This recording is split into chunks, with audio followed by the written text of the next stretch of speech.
I have the pleasure of introducing our speaker today, Drew Martin. Drew is currently CIO at Jenny Craig, and some of you on here, of course, worked with him prior at CIO at Jack in the Box. I noticed that Drew has 20 years of experience as a CIO, so please ask lots of questions because he probably can answer a lot of things that he's seen over time. He serves as a board member for both the San Diego Food Bank and Sharp Healthcare. But one of the things I saw, Drew, was that you used to be a professional basketball player. So at some point in time, we have to hear about that. But for now, I will turn it over to you so you can tell us about how and the best way to present to a board of directors. Thanks, Bonnie. And we'll save the basketball for another time. But I really appreciate the opportunity to share with you guys some things I've learned about presenting to boards. And I think early in my career, I was super intimidated about the prospect of the board. It was always a very scary prospect about doing that. So I thought I'd just share some things that hopefully all of you will have chances to get in front of a board, or just I would say this. A lot of these would also work for management in general. There's some things specific about a board that you should be aware of. And then you can also apply this stuff to other things too. I was tempted to do this, without any slides, but I will try it out just to give a visual with some of it. So can you guys see that okay? Yeah. So starting here. So I was going to we just have an hour and I want to leave some time for Q&A, but I'll quickly do my background, talk about boards, then some presentation tips, and then hopefully leave some time at the end for Q&A. So my background, and I kind of have this framework I heard a while ago, which is over the course of your career, your initial focus should be on learning things.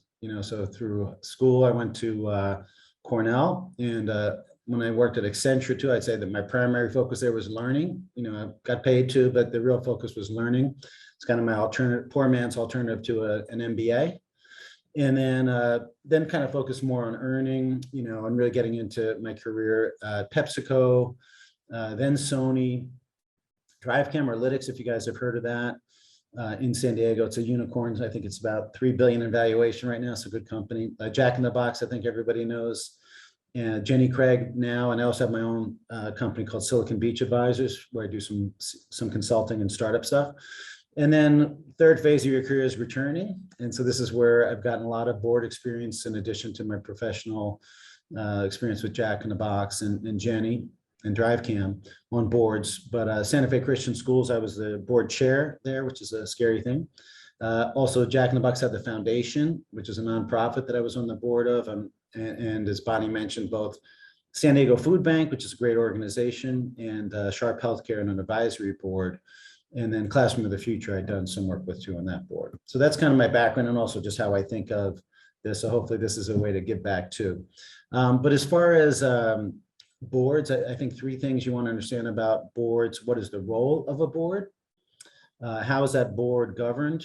And then what are the mechanics or procedures around a board? So starting with the role of the board, I'm not sure people know it, but the board is a very legal entity around how a company is formed. So companies have articles of incorporation, and they have these things called bylaws, which kind of determine how the companies run. And if you don't follow the articles of incorporation and the bylaws, you're criminally liable for not following that. And certainly there's the fiduciary part of it to protect the ownership and the shareholder value. And stewardship, you want to make sure that you leave it better than you found it. So that's very much on the forefront on the mind of anyone on a board. And a lot of times people say the other key job for a board is to hire and fire the CEO. And it's really that simple. And that's also to draw the line that, and I think it's really important to understand when you're talking to the board, that the board is evaluating the CEO always. They're not evaluating you or your performance. They're not going to give you a raise or a promotion. You are strictly a reflection of the CEO. And the board always keeps that in mind too, that their job is to hire and fire the CEO. So they know not to overstep and get into operational details or give directions that might be counter to what the CEO wants to do. They strictly hold the CEO accountable and make sure they're following all the legal, fiduciary, and stewardship guidelines that they would have. Very easy to think sometimes, and I did it certainly myself early in my career, oh, the board should do X or the board should do Y. It's really not the board's job. The board's job, again, it's just to direct, hire, and fire the CEO. The second thing to consider, as I mentioned, is governance types. There's a lot of different types of corporations, and the boards are formed accordingly. So as we would know, there's publicly traded companies. I'll talk about that. There's privately held companies. There's nonprofits, et cetera. And each one of those would have different kind of governance structures and ways that the board would behave based on that. I'll talk more about that, but you really want to understand how the company is being governed. And I've got a fair amount of exposure since I became an officer. So I was an officer, which again is a legal definition. Good news, bad news is you have a lot of sway in the company. The bad news is you're liable for things as an officer. We hear about SOX 404, and if the books aren't correct, you could be criminally liable as an officer. Jack in the Box, if somebody got sick from the food or we did something else reckless, that would be on the officers. And then you have to understand the stakeholders. Again, if it's a privately held company or if it's private equity based or public, there's different stakeholders that kind of care about this stuff, and how is the ownership. And then the other thing I'd mention is it's good to understand within a company, the committee structure. Typically a board will have a couple standing committees. So those committees would meet on a regular basis, usually quarterly. You would get the audit committee, the finance committee are typically ones. There's usually a governance and membership committee, and then there's usually an HR people one that kind of determines compensation. So my experience from a technology point of view is a lot of times you show up at sometimes at a committee level. If you're doing stuff like security report out, you would report into the audit committee first, and they would really go through, and then every board meeting, which gets into some of the procedural stuff, would start with, approval of minutes from the prior meeting, an agenda where they go through committee report out. So the audit committee would give an update on audit. Finance would be, on the financial state of the company. Governance would be any board matters that require resolution or new board members. And then HR might be around incentives and bonus structures and evaluation of that. So it's good to understand the overall structure. And if you're presenting directly to the board, or if you're reporting in through a committee. And then last but not least is this thing called parliamentary procedure and Robert's Rules of Order. And the first board meeting I was in when I started hearing this stuff, I was definitely a deer in the headlights. So you'll hear things about, call the meeting to order, and do we have a quorum, and motion to approve, and second, all in favor, any opposed. You hear this language and they go very fast. And it's good to get a general understanding of that. I'd say anyone who is really interested in serving on a board, there are some certifications you could get. And I kind of learned on the job in going through different boards, especially when I became a board chair. There's a lot of responsibility to kind of understand how to follow these rules. You can get support from a secretary, but in any case, when you show up to the board meeting or you're going to approach a board, it's good, again, to understand they're evaluating the CEO. What kind of company are you dealing with? Certainly the nonprofit boards are very different from the private equity boards in tone and focus.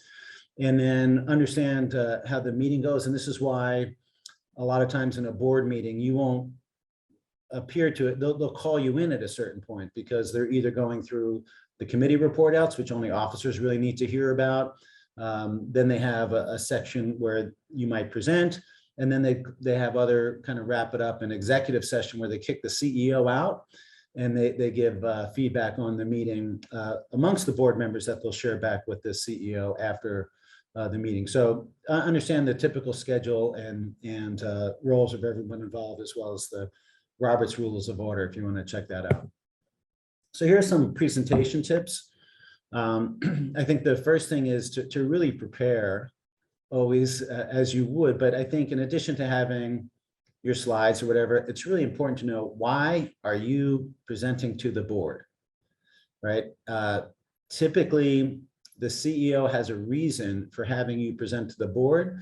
It could be defensive, the board could be concerned about something. You might want to cover bases in terms of security and give an update on that.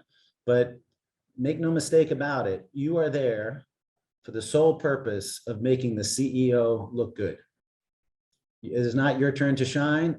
You're not there to impress anyone else besides the CEO.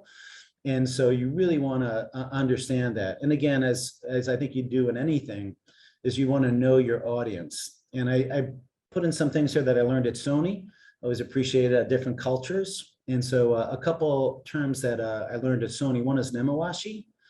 And it's actually a term that means socializing what you're going to say and what your ideas are with a very broad audience in a very iterative fashion. It actually has a more literal translation to something else, but it just means really socializing the message. Don't just go in there cold.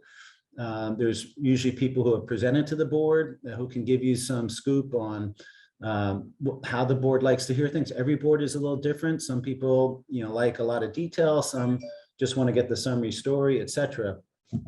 So do the nemawashi, as we say, and then also understand there's a great expression common in Japanese, tatamai and hanhai, which is there's what appears on the surface, like you might be told this is why there's a meeting, and that'll be on the agenda, and that's the face of it.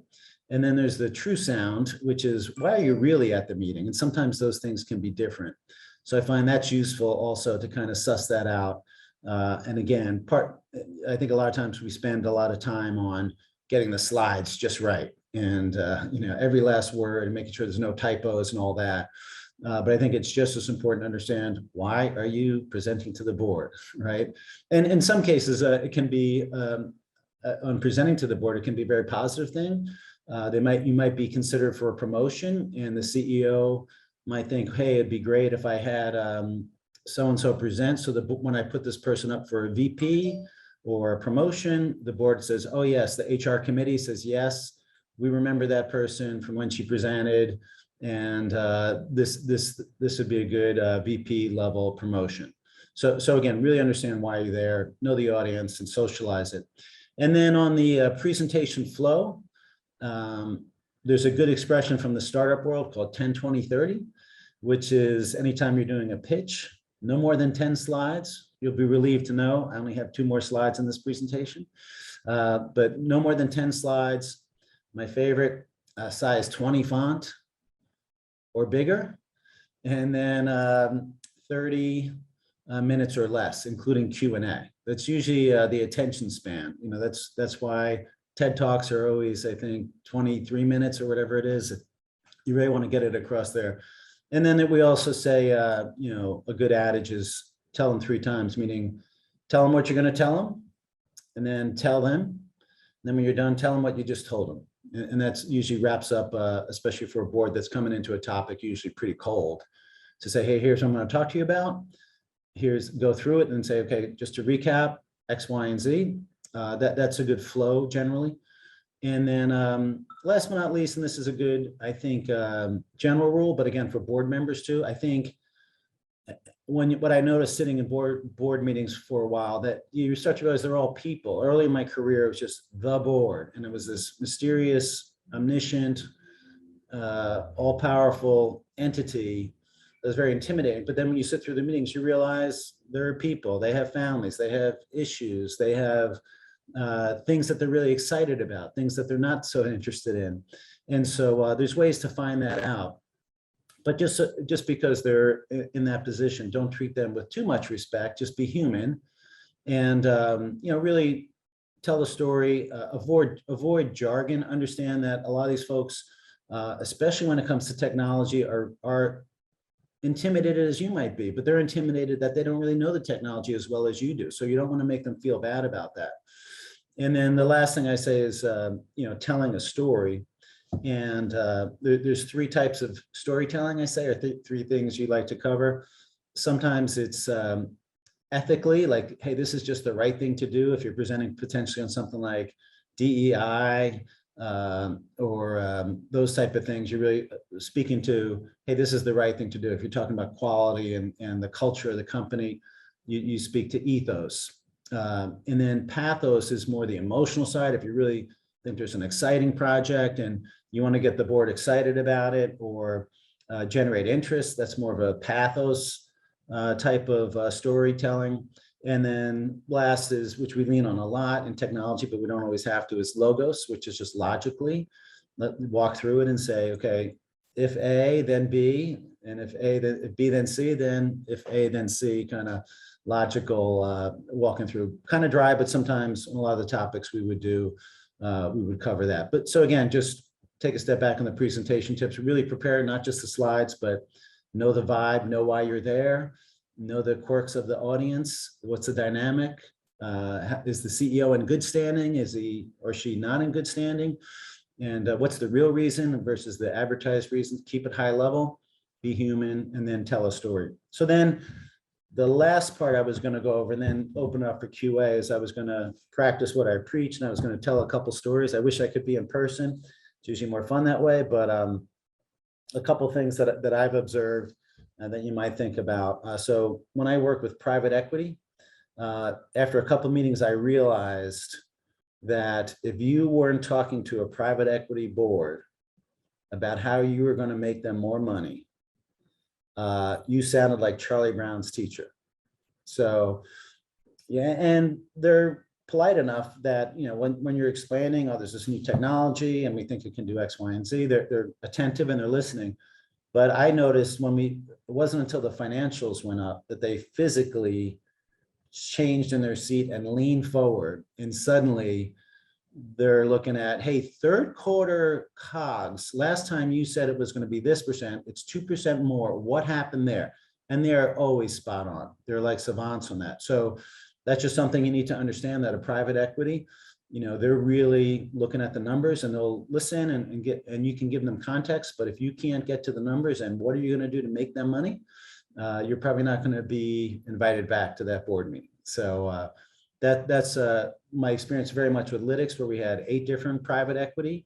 And then Jenny Craig now is also private equity owned. And sure enough, they're very, very clear on the financials, and they own a lot of different businesses and a lot of different experiences. The one thing that ties them all together is they're all trying to, you know, generate value and EBITDA and make money.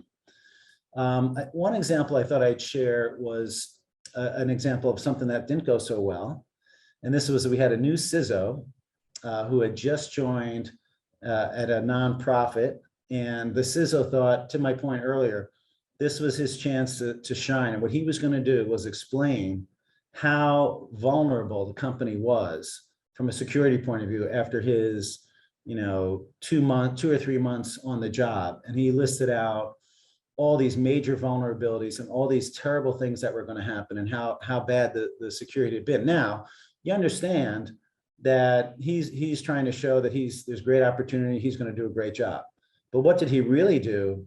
He pointed out to the board, or he tried to point out to the board, first of all, the board hadn't been doing a good job managing that risk. So he kind of implicated the entire board. And on any of these risks, he did not present a plan around what he was going to do to mitigate those risks. So immediately the board got very uncomfortable, because what a lot of boards are worried about is their own liability. So we're in a meeting and the board has all been shared. There's these tremendous risks on the nonprofit, you know, company security profile. And so immediately that the board has to cover themselves and say, we need an immediate action plan to know how we're going to address these things, in addition to feeling very bad that I guess they hadn't done a good job, you know, managing the security risk prior, which of course wasn't the case. So it's just an example of where you are not in there to show how great what a rock star you are going to be on a certain area. You're there to make the CEO, potentially the CIO, look good, and also understand that the board is very risk averse. They're really worried about their personal liability. If they don't do a good job, they can be, you know, found criminally liable. So an example of what not to do. There's other companies, a multi-billion-dollar San Diego company that is privately held, not private equity, privately held in the defense space. And, you know, it's interesting because we'll go in and they don't really have a board. They have 2 friends, 2 owners who have 2 friends. who are not very tech savvy, and they run an amazing business, as I said, multi-billion dollar. And you say, hey, there's risks, X, Y, and Z that we need to address. And if we don't, they say, if we don't do it, what's the implication? So, well, this could happen, that could happen. And you give them a fair advice on it. And they go, okay, understand, we're not going to do it. And they can do that because it's their company, right? So that's an example of different board structures. You have to understand the ownership and what they're motivated by. So in a public company, another example I have is when I'd gotten to, and Sarah will like this, I think, because when I got into Jack in the Box, one of the first things I wanted to do was really have a CISO and do a third-party review of our security posture. We did that. We brought in a company, and right after they had done gave us our appraisal, and like any maturity assessment in the security space, they said, here's some things you're doing good, here's some things you're not doing that well, and here's some other things you're totally missing that you need to address. Nothing too glaring. And I literally walked out of that meeting, and it was with the consulting firm and our CFO and our chief legal. And I walked out of that meeting, and my admin said, oh, there's some visitors for you. And I said, well, I don't have them on my calendar. So whoever the vendor is or whatever it is, I'll have to reschedule. And she said, they're from the FBI. So I said, okay, maybe, why don't you show them in? So they pointed out something that was a security risk from a Russian hacking organization that had been making the rounds in the restaurant space. And long story short, we actually, because we had just done the assessment, we retained the firm to come in and confirm that we actually didn't have any data breach in terms of our point of sale or customer data, but they did in fact get into the network, and we were able to remediate. So the reason I'm telling you that is because the following Tuesday, the CEO said, hey, Drew, why don't you update the team on what we found out with this event? And I told him that story. And then so the CEO said, okay, you're going to present at the board, but I want you to do exactly what you just did. I said, what do you mean? He goes, just tell that exact story. And sure enough, I had, slides, and boards will always get a pre-read. And sometimes you can put a lot of detail in the pre-reads ahead of time. But when I presented the slides, I didn't even use the slides. I just told that story. And, when it went over great with the board, it was very disarming because I didn't just say, hey, we got breached and we remediated XYZ. I told them the story, and it was true. The FBI just happened to show up right after we did an assessment, and we were able to respond. And this is what we found out. And the coincidence was interesting with the timing, and that we know the FBI folks at the time, et cetera. So it made a good story. It's very disarming to them, but also pointed out, an event that they needed to be aware of. And so that was the coaching I got from the CEO, was just tell that story, and be yourself, be human, have a sense of humor about it, but also take it seriously. And then the last one, I'd say, this wasn't quite to a board, but this was at PepsiCo. Early on in my project management days, I had a pretty good project, I thought, that I was working on. And I felt pretty buttoned up about it. So I had a chance to meet with the senior management. They wanted an update on this project. It was an SAP project. And I did my whole presentation, got all these senior folks in a room. And I was so proud of how buttoned up I was, so by the time I got through the whole thing, no questions, no issues, I got this. And then meeting ended, and I was feeling so good about how smooth it went. And my boss, who was the CIO at PepsiCo, said, so you think that was a good meeting? I go, yeah, no questions. We're on top of things, we're on schedule, on budget, all that. He said, well, let me ask you this. What do you worry about? Like at night, what are the risks on this project, that you know about that you didn't share? And I talked about, well, this one group I don't think is particularly engaged. I think they've got other priorities. I think this other group hasn't really thought through these requirements, X, Y. So I had a few different things. He goes, but you had the most powerful people in this company in a room, and they could move mountains for you within the company if you want. And you didn't even bring up any need for help. And again, this is back to being vulnerable and not making it sound like you have everything covered if you don't. So the next quarter we had the meeting, And I laid out all the stuff around, well, we're concerned about this. We really could use help on that, et cetera, et cetera. And then I thought I lost control of the meeting because some people said, wait a second, I thought we said this, and I thought you were going to do that. And we're going to get these people on and we'll follow up. I got that, et cetera, et cetera. And it was, for some people like me who are more confrontational averse, that was very awkward and uncomfortable. And meeting wrapped up, and my boss said, man, that was a great meeting. That was a great meeting. Now I feel like, we're in a position to be successful on this project because you stirred up some good trouble. You got, everybody focused on that. So those are just a few examples. And then I wanted to just leave it at that and leave time. I know everyone's busy with lunch schedules and all, but this is my telling you what I told you slide. So I'll stop sharing and then just see if people had questions. And I could go on a little bit more about some other board experiences and tips for getting involved with boards. But I thought I'd first see if there's any questions on any of the things I had talked about.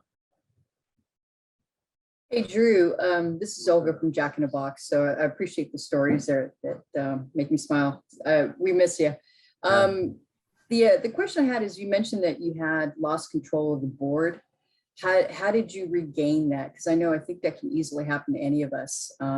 You plan for a certain direction flow, and anybody in the audience can derail it. How did you regain that?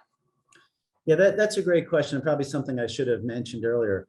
I think there's a great piece of work out there called Death by PowerPoint, and one of the things that's really frustrating about PowerPoint is it's a subjugation tool. You ever do that in meaning you're on slide 2, someone's on slide 2 or 3 in a meeting, and you go, oh, I have a question. And they go, oh, that's on slide 18. So I'll answer that later. And so if you're a board member, a powerful person, that's so frustrating that someone said, I'm not going to answer your question now because I'm in control. I have the clicker. So I'm subjugating you right now. So I think to your question, Olga, don't expect that you're going to be able to control the flow of the conversation. So and one of the things we did at Jack in the Box, there was always a lot of detail pages, but we always said there's always going to be this first page in the board deck is going to be, here's the takeaway from this section, right? And you should plan that they read the whole thing. These guys are all getting paid to be board members, so they come in very prepared with notes and questions and everything else. So plan that you're probably just going to stay on that first page. And to that extent, you shouldn't be able to lose control of the meeting. If you think you're going to get through more than 3 slides without them jumping in, that's not who typical board members are. So usually 1 slide. And my other point was that you really want to know what your objective is. So in my example from PepsiCo, the first meeting, my objective was to get through that everyone thinks I got this thing under control and I don't need any help, right? Not vulnerable at all. I got this covered. And then through coaching from my boss, said the next meeting, we're going to say we need help. We're going to enlist folks and put them on the spot for the stuff they need to do to get the project successful. And so in terms of, it felt to me from what I was used to, that I lost control of the meeting, that I was no longer able to get through the whole thing without any questions and everyone thinking I had it buttoned up and didn't need any help. So in that sense, I felt like I lost control, but actually I was very much in control of what I wanted the agenda to be, which from coaching from my boss was to engage people and ask for help for them to help make the project successful. So good comment, though, good question though, especially on if you go into a board meeting and think you're going to get through a couple slides, you're probably not. And so don't get rattled when on the second slide, someone says, oh, wait a second, we talked about this last time. What about this? And oh, at my other company, we did this thing. And suddenly you're like, oh my gosh, I'm not going to be able to get through my presentation. I've lost control, where really you should expect that's going to happen. So if you can kick it off with, hey, here's a summary and the takeaways.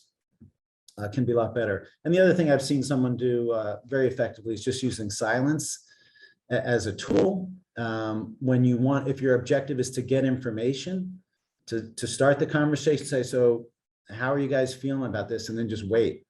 And then that can get board members talking about, well, here's our guidance and here's what we're thinking, here's what we're concerned about. Sometimes it's not a one-way thing where you're just trying to give information. You're also trying to get them to weigh in on, a direction or validating what you're trying to do. Great, thank you for that, Drew. Thanks. Hey, Drew, I have a question for you. Hey, Brad.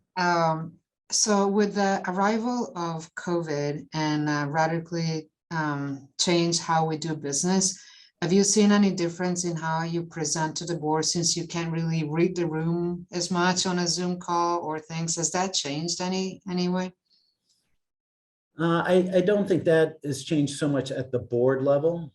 I think it's changed in every other level, but I think board members in general tend to be very focused on the board. I think all of us on this call, we're juggling a lot of things, and a lot of the meetings we'll just go off of video because I'm just kind of more an observer in this meeting. But board members, I find tend to be, very focused. They're getting paid to attend this meeting and be prepared coming into the meeting. So the meetings, I think, are very, similar.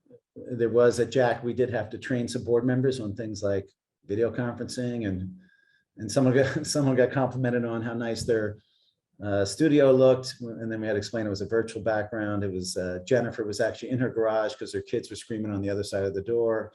But the board member thought she was down in a loft downtown. So there's those kind of transitions.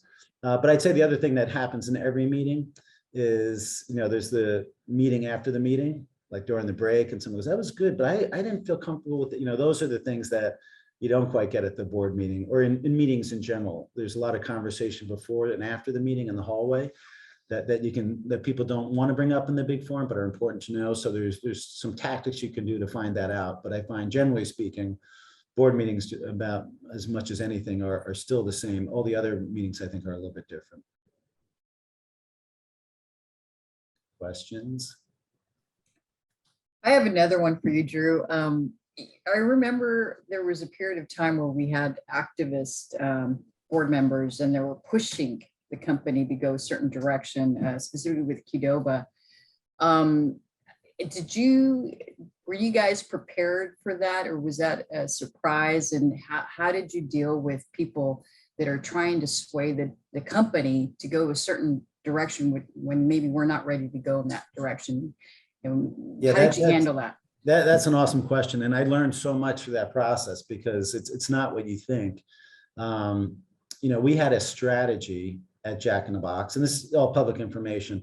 The strategy at Jack in the Box was that the Jack in the Box brand was mature and really generated a lot of cash flow. But we were going to use that cash flow to grow this other brand, Qdoba, which is not in San Diego so much, but was in actually 48 states as opposed to Jack in the Box just in 22. Anyway, so what happens, which is mind-boggling, is that activists buy 5% of the company, and then per SEC rules, they have to disclose, we now own 5% of the company, and they have, quote unquote, a hypothesis. So their hypothesis was that we should sell Qdoba, and we had a different strategy. And then, so I remember talking to Lenny about this. There's a great line by the famous boxer, Mike Tyson, which is everybody's got a strategy until what? Do you know the answer? You get punched in the face. Exactly. So everyone had a strategy to fight Mike Tyson. They're going to get him on the ropes or work his body. He goes, yeah, everyone's got a strategy. So they got punched in the face. So we got punched in the face by the activists. And what's amazing to me is that two things. One is that the activists come in and they say, we have a hypothesis, which is, and because the board members are so concerned about their personal liability that they didn't reasonably look after the shareholder interests, what they do is they have to go, you have to get a consultant that covers you, like Goldman Sachs, I think we used, and we have to announce, we had to announce Goldman Sachs is looking at strategic alternatives for the Qdoba brand.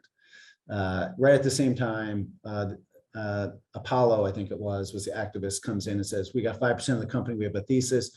So the amazing part is then your stock goes up 10% just on that. And the activists dump the next day. So they had the idea, they went in, forced management to look at it.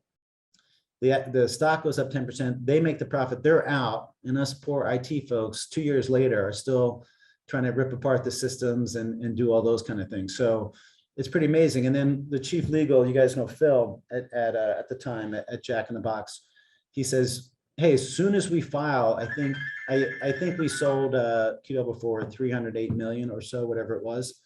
And, you know, we looked around for good bidders, just like if you sold a house or something, you try to get the best deal. So he says, as soon as we file, there will be a class action lawsuit on the shareholders. Just that's what they do. So board members, what they want to, again, back to what's the motivation of the board, what board members want to do is be able to say, we took reasonable methods to get the most out of the shareholder value. We even went to Goldman Sachs and got all these bids from potential buyers, and we selected this one based on X, Y, and Z. And even still, you do all that, you still get sued and you know, settle out of court typically to make it go away. It's just the nature of it, but it really helps you understand like that's the primary thing that boards think about is I want to make sure that at no point in time could anybody say board member X, again, an individual, didn't act responsibly, didn't follow the bylaws, didn't look to maximize shareholder return, if that's it, or didn't protect the nonprofit, if that's the mission of the board. And so to my other example, when someone comes in and says to a board, we've got all these issues in security that I've discovered in information security, and I don't have a plan to fix it right away, the board's reaction is, oh my God, this is discoverable because we're sitting in a meeting that has minutes and a presentation. And I just got told as a board member, the company I've been on a board for years has major security flaws. Oh my gosh, you know, so really look at when you're speaking to the board, look at it through the lens of, you know, the board member interests. They want to make sure they're covered. You don't want to surprise them. You don't want to put them on the defensive that they're not doing a good job. And so to that point, great question about the Qdoba, you know, we had to meet with the activists and they came and said, we come in peace. That was the first thing they said in the lobby. We go, hello. They said, we come in peace. They didn't come in peace. They came to make us sell the company, and the board members had to follow that. And, you know, similar, I think Olga and Sarah, if you guys, similar thing happened, you know, the franchisees sued, again, public information, you know, sued Jack in the Box for various reasons. And then the board had to make a decision about, well, do we just keep the CEO, support the CEO and say, talk to the CEO, or do we now have an issue that we need to listen to the franchisees and which one is in the best interest of the shareholders, which one is the least personal liability for board members. So a lot of dynamics like that are going on. And again, I give you this context because usually all the stuff is going on. You've got these committees, these governance, these rules, dynamics in the board. You know, you think they're all just board members, but there's cliques. Just like anytime you get a group of 12 or 15 people together, there'll be a couple of cliques and friendships and other folks who don't get along on the board. You know, there's a whole dynamic there, and you have to understand the agenda and the CEO. Is the CEO in a good position or a bad position? And then why are you there to present? You know, the more you can understand that context, the better you'll do. And I also think it's typically it's a place. One other advice I heard once that I thought was really useful. So, there's a woman I met who was an executive coach. I said, give me some advice, you know, just what's a nugget that you might have. And she said, your career is determined by what powerful people say about you when you're not in the room. So when you're thinking about presenting, you know, the CEO, the committee, the HR committee, other folks in management, you'll be looked at by, you know, usually the rest of the corporate officers are in the meeting is required, and there might be some other folks there, and everyone will kind of look at, hey, did this thing go well? And if it did, hey, that's, you know, that can kind of help you when that meeting happens that you're not at, and important people are commenting on you. Great story. Thanks, Drew. I was just checking some of the comments. So yeah, this stuff works with boards and kids, your children too. And then yeah, silence as a tool, I think, is important too, as I mentioned. So I do have a question, Drew. So Okay. I've talked to you a couple times. I think you're a pretty funny guy. Like, you try to invoke some humor in some of the conversations you have. Is that something you do in the board meetings, or do you just steer clear of it altogether? I think you have to be careful with that. You know, I think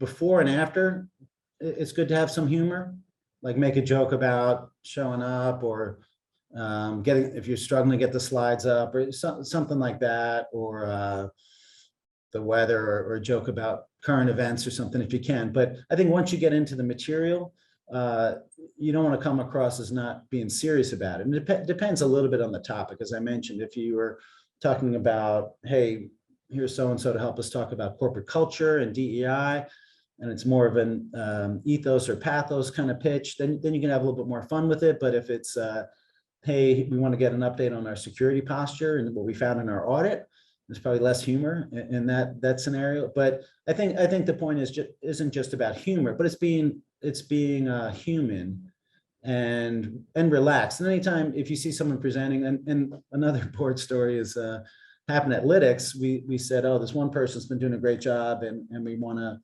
the board to get to see what a great job he's been doing and kind of position him for a promotion. And he stood up in front of the board and he literally fainted. So, you know, we felt so good, like, oh, this is great, you know, get him a chance to present and everything. And next thing you know, I go, oh, like, is he really, like, he started swaying, and then boom, out. So it, stopped the board meeting, and he was just nervous. So my point is just be human, be natural, be relaxed. I think if you look intimidated and you don't seem confident and you're not, having some fun with the whole thing, then people start to feel like maybe you're not on top of your material, or there's something that's making you nervous, and it's less comfortable for them. And usually I would say, if you're being brought in, it's kind of like, usually it's a, hey, fun topic for the board. This isn't around your governance. It's not around authorizing a motion or any kind of action. It's, hey, we wanted to give you some insight into this great stuff, and we wanted you to meet Carrie or whoever. It's kind of usually a lighter topic, so you should have some fun with it. You should be personable. But then also, of course, depending on the topic, you want to be serious about the subject matter too.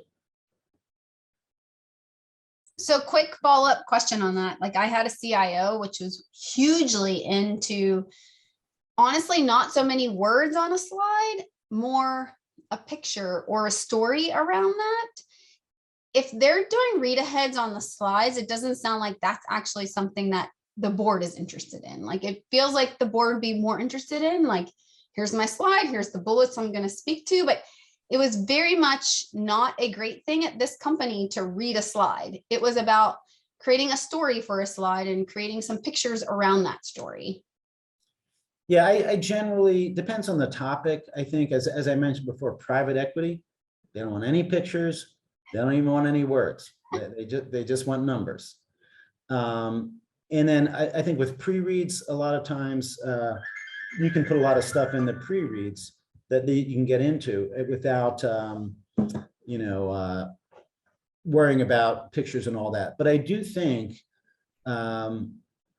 one summary page and then a diagram or an image, certainly an example that maybe Roberta and Sarah would be clear on. When we presented on our development team to the board about here's new restaurant designs, that's all pictures, and food packaging, advertising, videos, there's a lot of times that they're really welcome, more graphical, more image, multimedia, but it depends on the topic. So, but I, in general, I would agree that it's better to stay away from the words. And when you're presenting, if there's a lot of words on a slide, no one's listening to you, or if they're listening to you, they're not reading the slide. People cannot do both. So keep that in mind too. But I would say in general, I'm also more of a fan of more visual, less words on a presentation. Drew, how do you pick for what topics often come up, like in a board situation, and how does that get selected? Like, how do you know what you're going to talk about, what's going to be discussed, that type of thing, what things to cover? Yeah. Usually, like I said, it could be reactive or proactive type of topic. So sometimes it's, we had this issue, and that would happen, a number of times with me. If it was on security thing, like that security incident, we said we have to update the board just to make sure they're in the loop. And then other kind of key compliance related, like PCI and EMB. Everybody knows that was my favorite project at Jack in the Box. We'd have to go up and say, hey, just if you have questions, we want to get ahead of this, et cetera, et cetera. And then there'd be other topics, which are the CEO wanted to make the point about what could be possible and you know, have a more exciting kind of presentation. But you almost never decide what's going to come up at the board, you know. But I would say also at Lytics and DriveCam, you know, we knew to a person, like to every single board member, we knew what they were interested in. And there was one board member that helped design the original device and was only on the board for that, didn't really care about governance or anything else. And the first board meeting, I sat next to him, and the whole meeting, he was chewing my ear off about the device and the specs and everything else. And I would get back to him, he wanted, you know. And so the CEO said, next meeting, do not sit anywhere on the same in the neighborhood of Tom, the engineer who helped found the company. So I think you don't get to just decide, you know, what the topic is, but you really should know.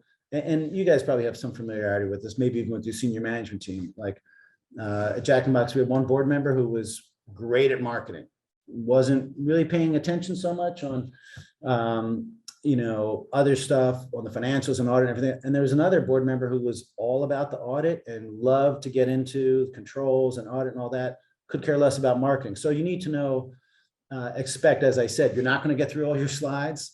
And when you bring it up, you should probably know, and you'll get this if you do the nemawashi with the other officers, they'll say, oh, Vivian's going to ask you about why you chose that software, or Ben's going to ask you about the return on investment on this, you know. So do you preempt that? Do you let them ask the question and then answer it? You know, there's those type of things. So again, back to that whole preparation, know the personalities and who's going to speak up and what do they tend to care about and not care about to a person. That's also helpful to kind of not be surprised when you get up there presenting. You're not going to get through your slides, and certain people are going to ask certain things. If you know that, you'd be in good shape, I think. Other questions? These are great questions. I appreciate them.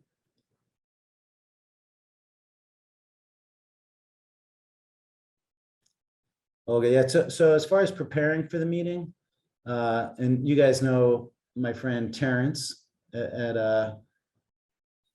Jack in the Box, some of you, but if you're on top of your stuff and you're presenting to management, the preparation in terms of slide and content, very little.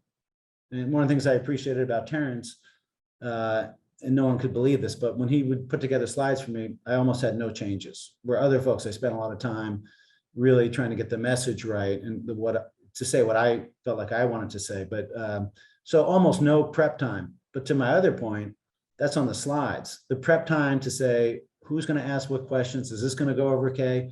Does the CEO want us to say that, or does he not want us to say that?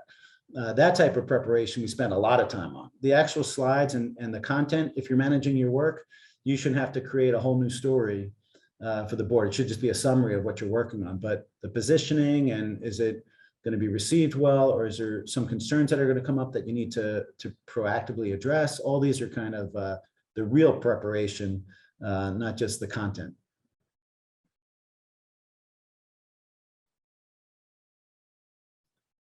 Any other questions? Everyone's finishing their lunch. Appreciate you guys taking the time to hopefully learn something.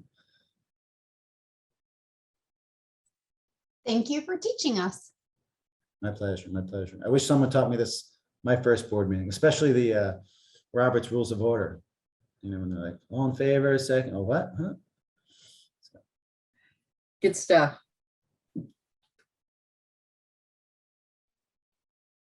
All right, I can give you guys a little time back. I know everyone's busy. Don't. Yeah, definitely.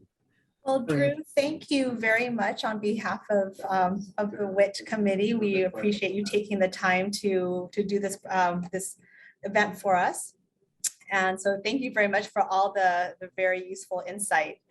I just wanted to remind everyone here of a couple events coming up in July. So on Tuesday, July 12th, we will have a cybersecurity event at noon. It's virtual.